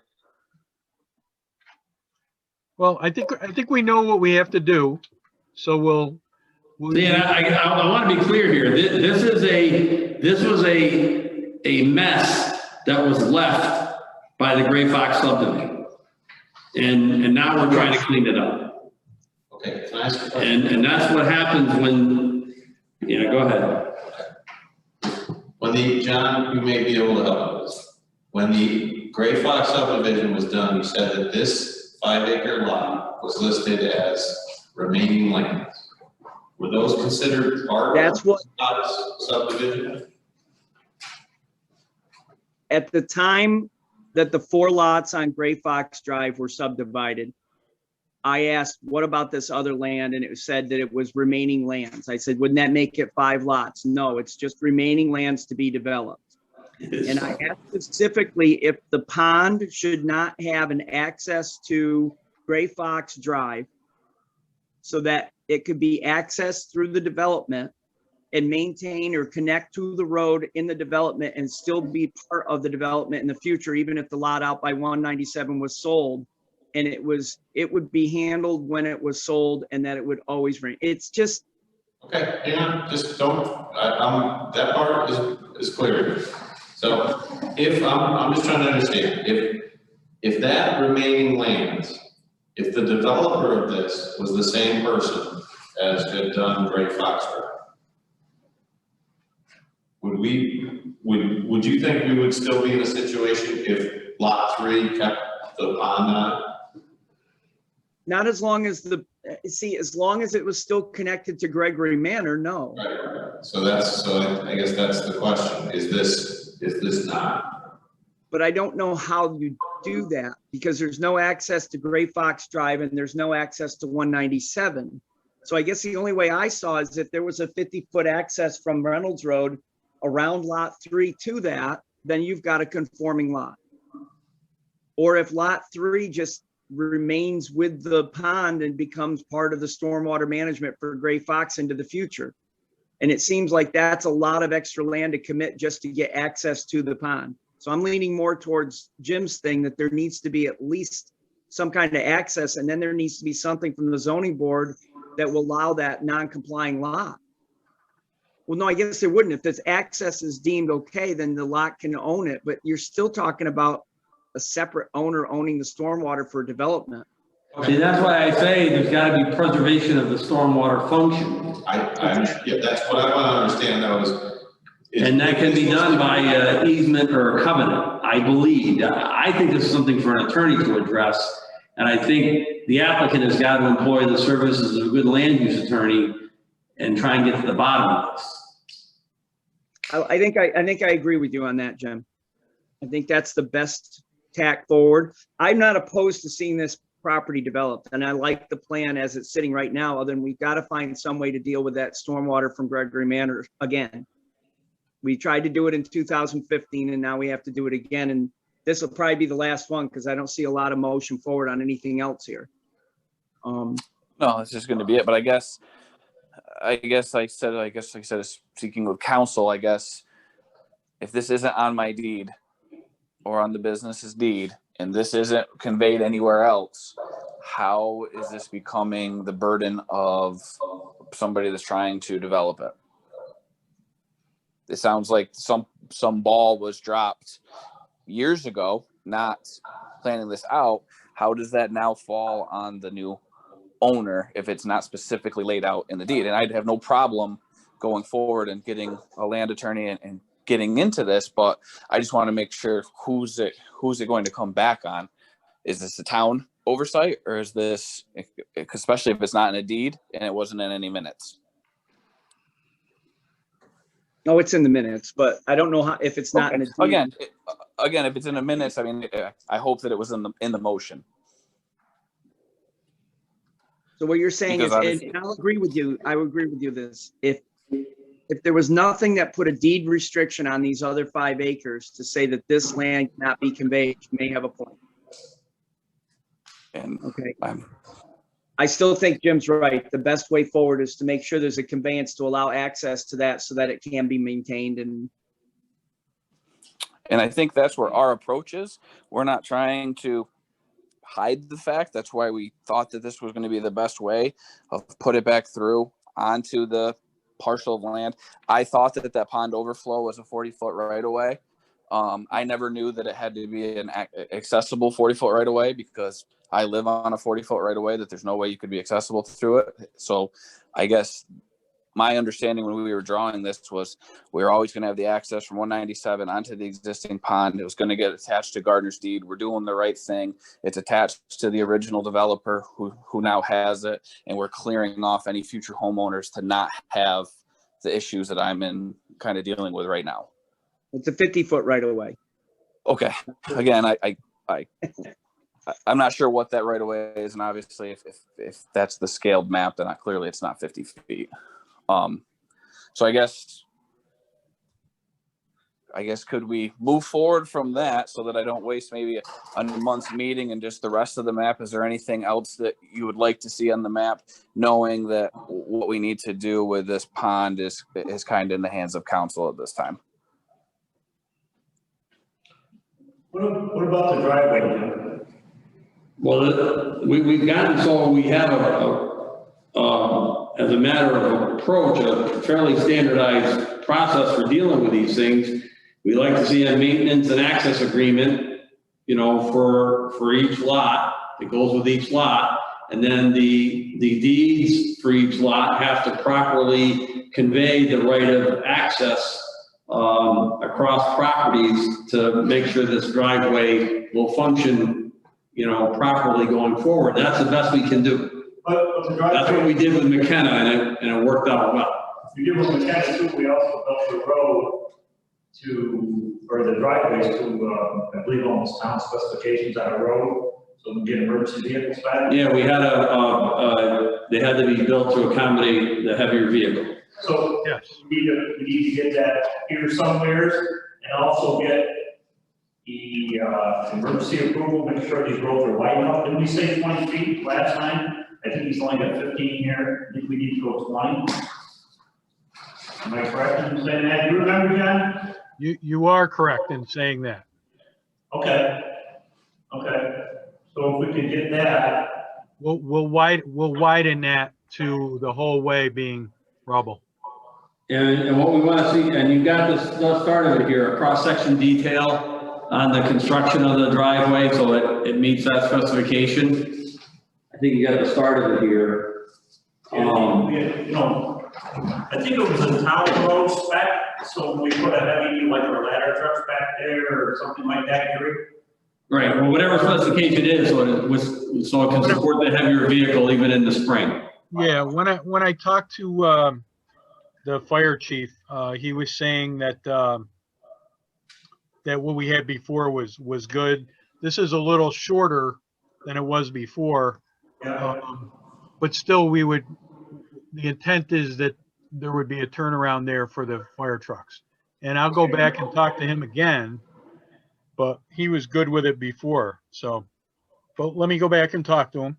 And we before we had the access and maintenance agreement and the deed language for the easement access and all that was prepared, and the town attorney looked at it before the board signed off.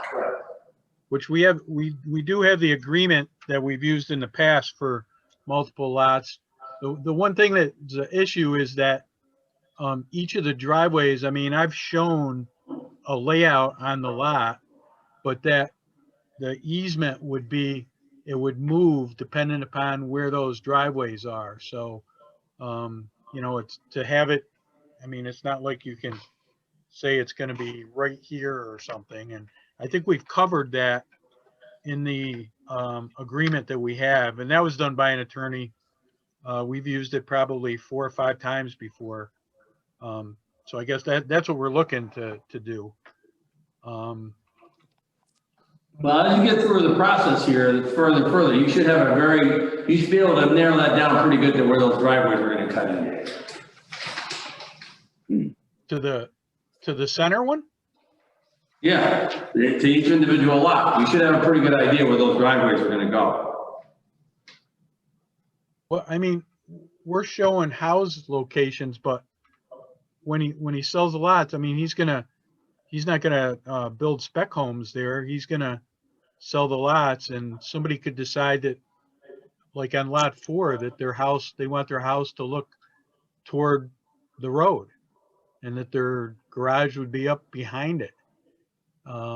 If they had one, maybe it'd be attached, maybe it'd be underneath. I don't know, but I don't know how we could make an exact location now until, at some point the lot is sold. I understand that. That's understood. I just want to make sure that I just want to make sure, Gary, that when the buyer goes in, he understands that he's sharing a driveway. And they have to understand that they have to share the maintenance. This all has to be clearly understood, buyer beware. And we have a note on the plan on sheet 1 there that says that. And number 2, they do have the agreement. They'll get the agreement with the sale. Same thing we did with McKenna. Hi, guys, it's a little hard to understand you in the room, voice-wise, but you were was somebody talking about the width of this shared driveway only being 15 feet wide? Right. We're gonna expand the whole width of the 20 feet to Okay, good, have the- good. have the road section. That's a good idea. I mean, the driveways going into lots don't have to be, Right, but the yes. common one, you can't get two vehicles past each other on 15 feet, so.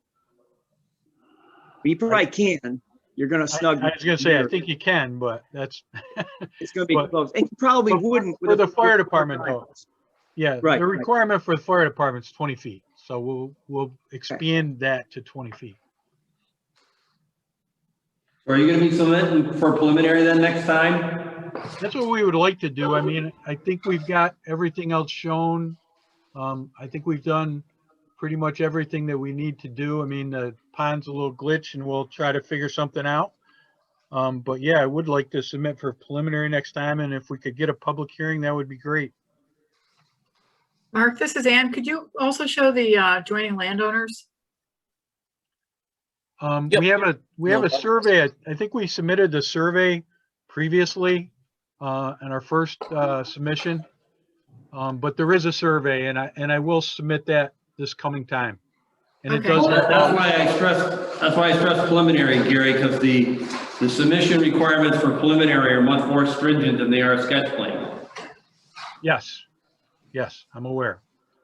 And the last time this was in front of us, I asked about that little sliver of land behind lots 1 and 2 that doesn't meet the road and it's weird shaped, and if that was a glitch or if that's owned by somebody or what the deal is with that, whether that's like surveys, 2 different surveys showed 2 different lines or what. Is that something we can make sure is cleared up for the next map? Yes, it does show on the subdivision map that I have, that is, Yes. there's a piece of, that was gonna be conveyed one way or the other, and it is on the tax Okay. map.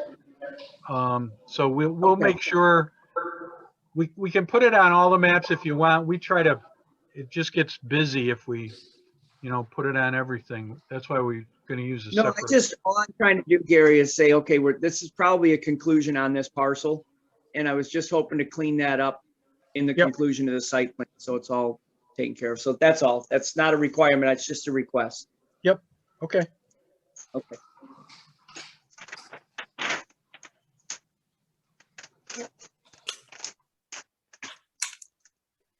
Anything else for?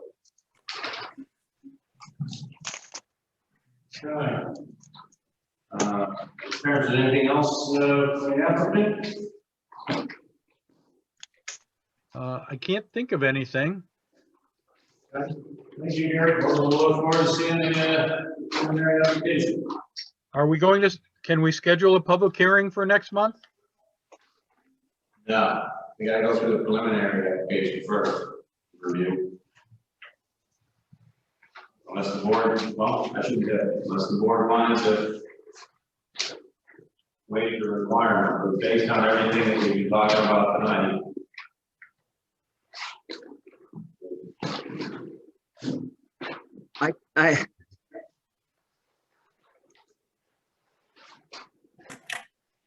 I think we need to be clear what's going on with lot 3 before we can go to public hearing on this.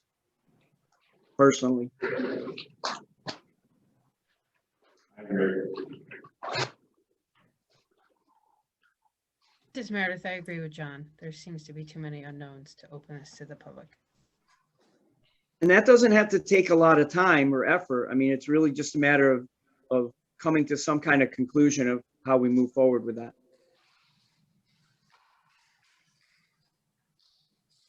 I'm still very unclear on what you're thinking we could do.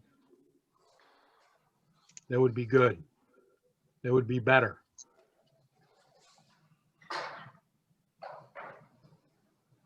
Well, I think Gary, in my opinion, I think if you want to create a non-conforming lot with no road frontage, you have to go in front of the zoning board and get an okay for that. Oh, no, and that's what we're saying. We won't do that. We'll take that line out. We won't do that. It'll be part of lot. So if you want to keep it as part of lot 3, Mhm. okay, then there's the issue of easement, and as Jim is saying, continue use as stormwater. Okay, which means some way for somebody to get in there, manage it, and have a right of way to go do that. Okay, which wouldn't be much. I mean, let's face it, nobody's gonna be in there every week mowing anything. Okay. And that's still, I'm John, sorry. Yeah, just if I may, I think the board has expressed its concern. I don't think the board should be in the position of making that type of a recommendation. We I have think I agree with you. we have expressed a concern that there's an issue with this stormwater, there's some research that needs to be done. I think that, I understand the applicant saying that they're struggling for what would be a better answer. I don't think it's the board's role to provide that answer. I'll agree with you, Jerry, on that one.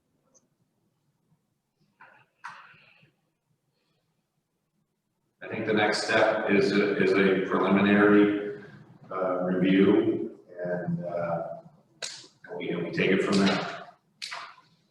Unless the board wants to do something to expedite that process, and again, that would require some motions and discussion. If anyone wants to make a motion, I can listen and we can vote. So does anyone want to make a motion in regards to anything to do with this?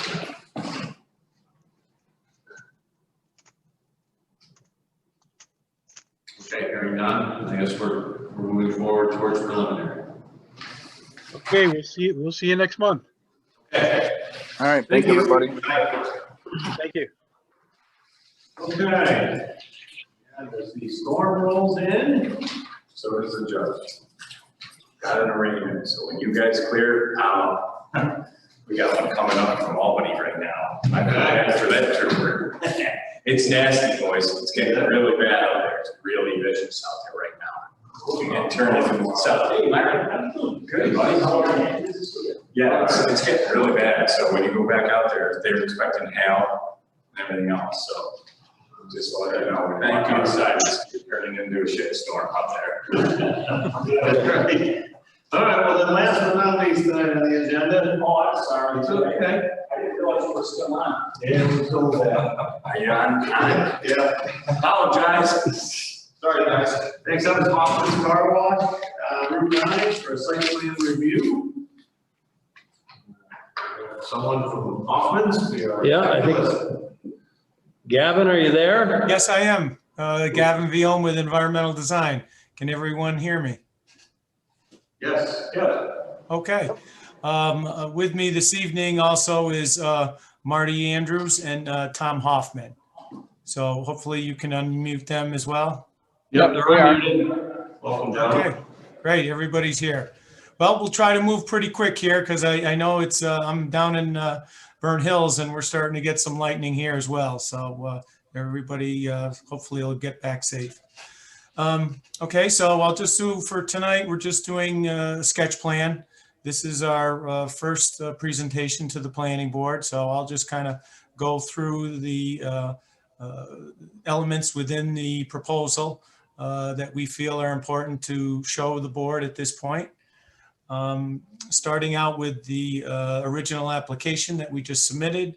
We're here proposing a 6,400 square foot automated car wash on 1.65 acres. The property, I think most of the board should be familiar with. It was recently subdivided as part of the Auto World property. The subdivision was filed and everything's been taken care of as far as the creation of the parcel that we would be developing. The only leftover item that I know was discussed during the subdivision was the removal of the existing structure. As you know, there are two structures related to this original parcel. The larger Auto World Suzuki building would be still remaining. However, the older commercial building on the eastern side of the property is slated for removal. I think Marty may have some other information, but I do believe the property owner is scheduled to remove that building within the next couple of weeks. So you're all familiar with the site. Probably over 50% of the site was developed. Nothing would remain as part of this proposal. We would remove not only the building, but all of the existing asphalt and any other smaller buildings or utilities that are on the site. The new site plan that you have in front of you shows a automated car wash approximately 85 feet, located 85 feet from the Route 9 right-of-way. We're at the intersection, as everyone knows, with Reynolds Road and Route 9, which is a fully signalized intersection.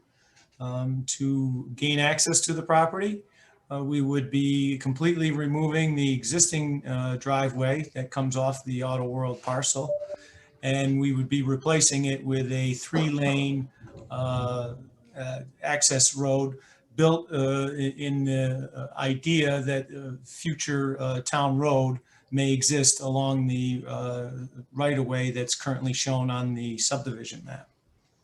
So we will be submitting the plans after tonight to DOT. We haven't spoke to DOT yet. We obviously know they'll be a big player as part of how this access road will be ultimately designed. And so we will be submitting plans to DOT to get their input very early on after our meeting here tonight. But once we get onto the new town road section, again, we would have 3 lanes. There would be 2 exiting lanes and 1 entering lane. Then we would proceed with proposing the new driveway into this portion of the parcel, approximately 115 feet from the intersection. Again, where we've been talking to Jim Martin about trying to get this entrance and exit into our site as far away from the intersection as possible in order to provide additional stacking if needed in the future. Once visitors get to the property, they would then be directed towards the automated tellers. Those are the small islands on the eastern portion of the property, eastern side of the building. So someone entering would immediately queue in one of those lanes, go through the tellers, and then once through the tellers, they get funneled into a single queuing lane that enters on the north side of the building. So the north side is the actual entrance into the car wash. The south side is the exit portion of the building.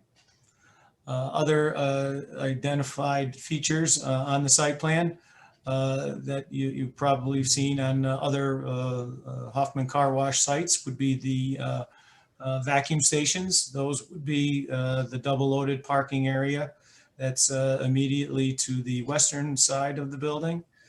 And towards the rear, we would also be proposing separate employee parking as well as a trash enclosure, again, towards the back of the property. Everything would be screened, obviously, at that location. As far as landscaping, you're very familiar with it. Again, this is just a quick rendering of some of the initial thoughts of how we would landscape the property. The Hoffman development prides themselves in the way that they present their properties. I can tell you from past experiences as a landscape architect, they really do a very nice job with not only providing the original plantings, but maintaining it and making it really look attractive. So with regards to the overall parking, again, if you add up all the parking spaces, both the vacuum and the employee parking, we would have a total of 26 parking spaces. Sewer and water is currently available out on Route 9, or will be available on Route 9. We would be making a gravity connection to the sewer, as well as a new water service to the car wash. I think that's pretty much all I really wanted to present for tonight. Obviously, we're all here to answer any questions. Certainly, Marty or Tom can tell you a little bit about the operations as far as the new automated tellers that we've been installing on all their facilities, and also help you out with any questions that you have regarding to hours of operation and things of that nature.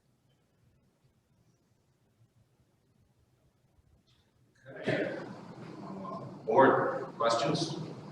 How much water do you use on a day, on an average day? We use approximately 40 gallons of fresh water per car. We do have a recycling system that can process 160 gallons in a minute. We use that primarily to flush the lower part of the car to remove any heavy sand and grit before the foam friction material touches the vehicle. So when you recycle whatever you recycle, when you dispose of whatever you gotta get out of the water, that's gonna go in the sewer system? Right, it's capable of removing down to 5 microns using a cyclone. So it spins all the heavy solids out and they drop out to the bottom and return to the sand settling tank. So on an average day, do you have a minimum or a maximum in other words, how many cars can you do there on a day?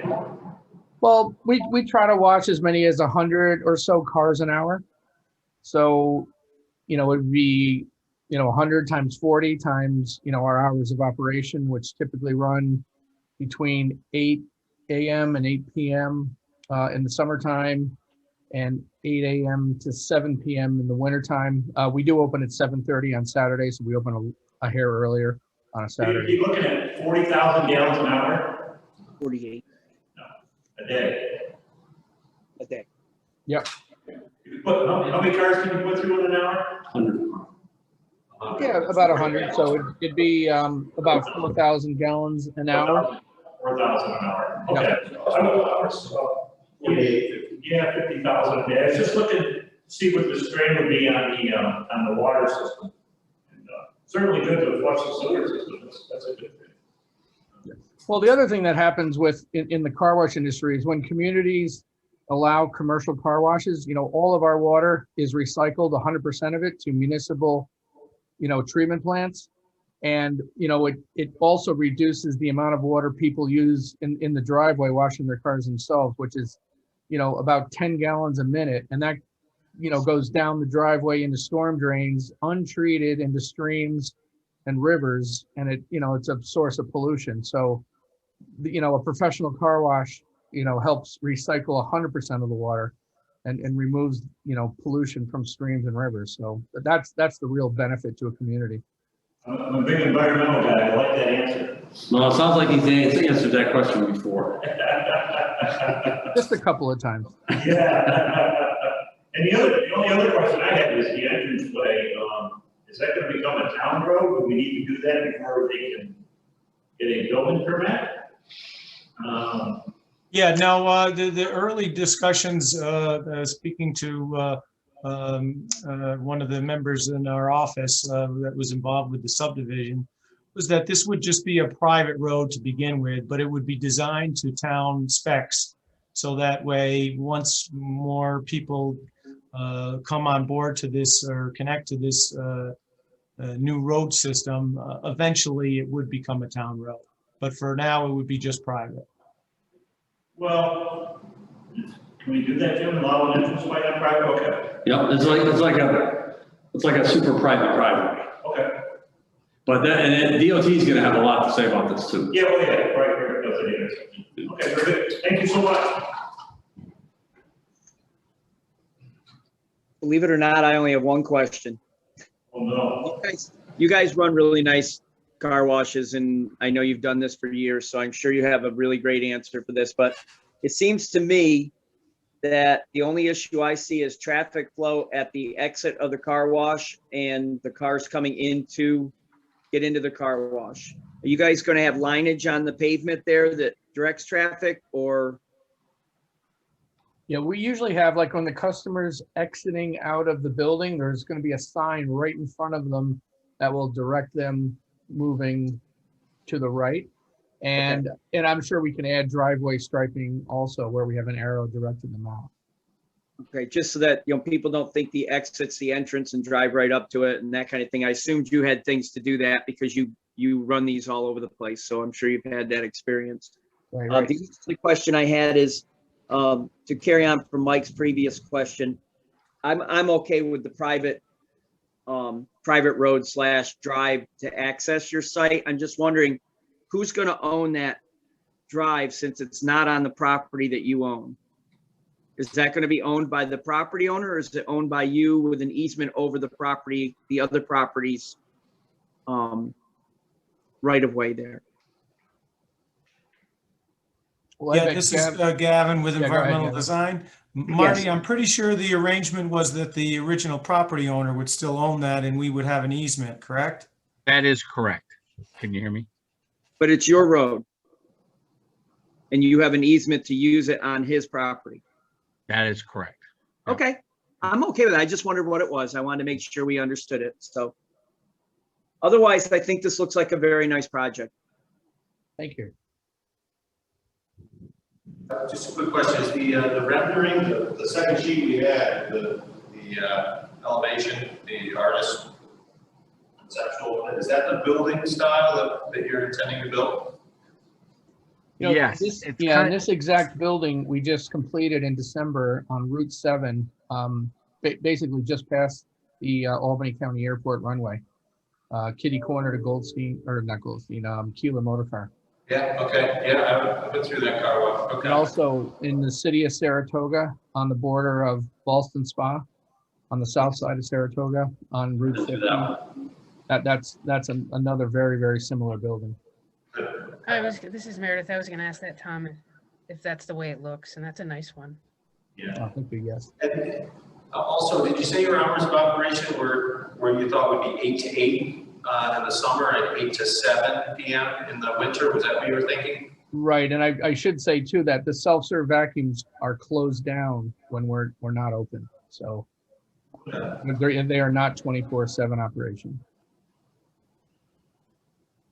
Okay, and you got a copy of the staff notes from Jim? Yes, we did. Okay, and there was some issues in there, about just more information we'll want on the lighting. Yes, we would be providing all that information with the detailed plans. Right, so you've got that. I mean, I don't know if anybody else have anything to add to that? Is he gonna need approval from Jesse on that for the water? Yes. Yep. Matter of fact, I think I talked to Jesse about this a little bit. He's our water superintendent, if you haven't talked to him yet. He said there's an existing line that's there that probably needs to be taken out and reestablished. Yeah, that's what we were anticipating. Yep. So you're anticipating a more detailed submission this is like although we don't have a phased review process here per se, but we will have a more detailed plan as we get closer to public hearing and things, correct? Correct.